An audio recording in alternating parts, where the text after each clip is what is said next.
Well, I'm gonna have to get new ESCs. I got these are from RC Timer, and I flashed them with Simon K. But after the crash, they just don't seem to be spinning up at the same speed. And I've checked the motors, and the motors seem okay.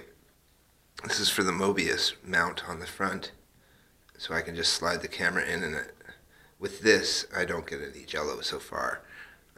I had a little bit of jello because one of the motors was wobbling on a bad bearing, and I have to replace the top of the motor. I have spares, so it's not a problem, but the shaft on these bolts onto the motor. So if the actual shaft is bent here, or the prop nut is bent or tweaked, then you can actually replace this top cap, and you don't actually have the shaft problem below because it's exposed at the bottom. So it doesn't get bent as easily. And we'll get this back up and flying. The KK2 board after the crash as well got water underneath it, so the buttons aren't working properly really.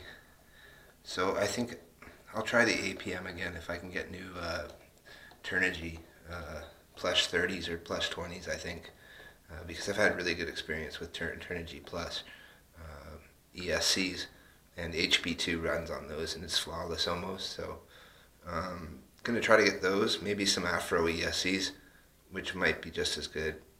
Just looking for heavy wires so that they don't have the really thin, easily broken wires. And I made a wiring harness here with specific lengths to each ESC, split off of one connector, and it's working quite well. And I could tuck these wires underneath if I wanted to zip tie it, but I knew I'd have to make a change because it wasn't behaving properly, and I didn't want to start hating on the APM, so I did try the KK2 board, and I was having similar problems with one prop just not keeping up, or incorrect spooling, and I think I might have a problem with one of the ASC connectors here, or here, I'm not sure. So best thing to do is just try some new ones and start with a clean slate, and we'll get this up and running. I'm going to go for some FPV tomorrow, Monday, with HB2 in the park, and try out the new Fat Shark SD goggles, and we will give a report and a little bit of a video from that. So hope everybody's having a good time out there, and the weather's treating them well, and it changes soon.